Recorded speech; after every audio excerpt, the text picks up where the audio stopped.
Let's now turn to this problem involving using the correlation coefficient to predict a value. Suppose a man is chosen at random, but we know nothing about the person's height. Let's find the probability that he weighs more than 170 pounds. Well, if we know nothing about the person's height, and we assume that the weights are normally distributed, then we can just simply use the average and the SDs of the weight. And so we'd want the probability that the weight is more than 170.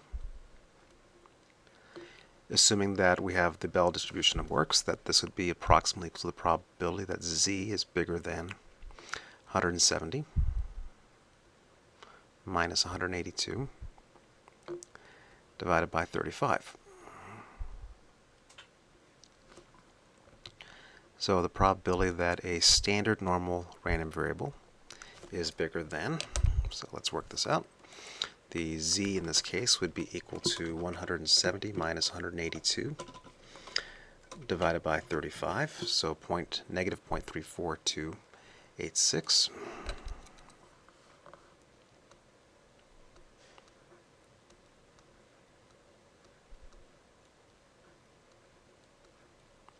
And so I need the area to the right of that mark under the normal curve, and so the probability would be equal to 1 minus norm S dist of that particular Z value for a probability of about 63.4%.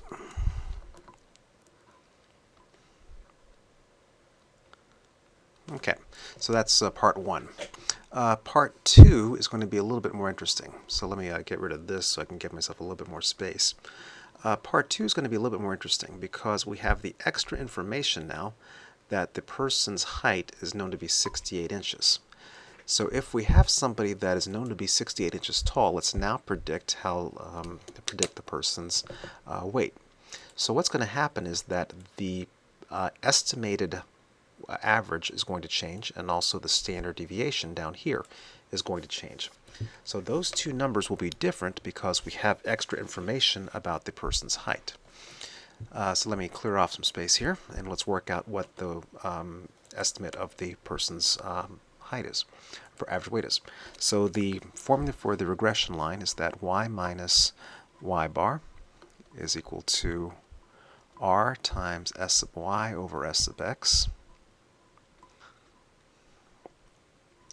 times x minus x bar, where x is the thing that's known and y is the thing that we're attempting to predict. In our case, y is the weight, so y minus the average weight of 182 is equal to 0.52 times s sub y, which is 35, over s sub x, which is 3, times x, which is known to be 68, minus the average height, which is 71. And so we do the arithmetic to figure out the value of y. So the average that we will use will be equal to 182 plus 0.52 times 35 over 3 times 68 minus 71. So we have a new predicted average of not 182, but now 163.8. We also will have a new standard deviation, S sub b. And that is equal to S sub y times the square root of 1 minus r squared. And now technically there's a term here, square root of n minus 1 over n minus 2. The value of n is unknown, but it's known to be large, and so we will safely assume that this other square root term that we have here, square root of n minus 1 over n minus 2, we will safely assume that that's equal to 1. And so we'll just simply ignore that term. So this is equal to 35 times the square root of 1 minus 0.52 squared.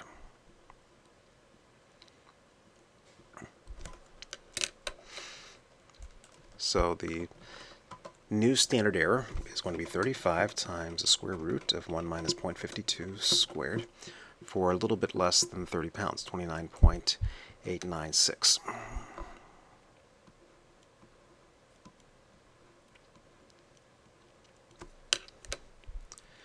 Okay, so now that we have this information, let's now find the probability that the person weighs more than 170 pounds. So let me bring this up to the top for a little bit more space. The probability that the person weighs more than 170 pounds, I once again convert to standard units, but when I convert to standard units, I will use this new average and this new standard deviation. So the probability that standard normal is bigger than 170 minus 163.8 divided by 29.896. So that's the probability that a standard normal is bigger than, so let's get the z value here, of 170 minus the new average divided by the new standard deviation. So I get positive 0.2074.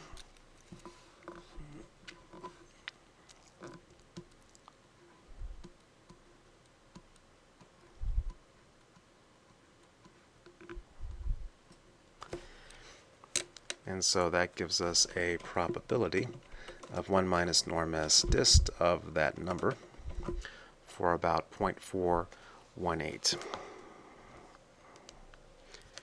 So we get an answer that is not surprisingly different than the answer we had before, because we have the extra information about how tall the person was, which gives us a more refined estimate on this probability in question.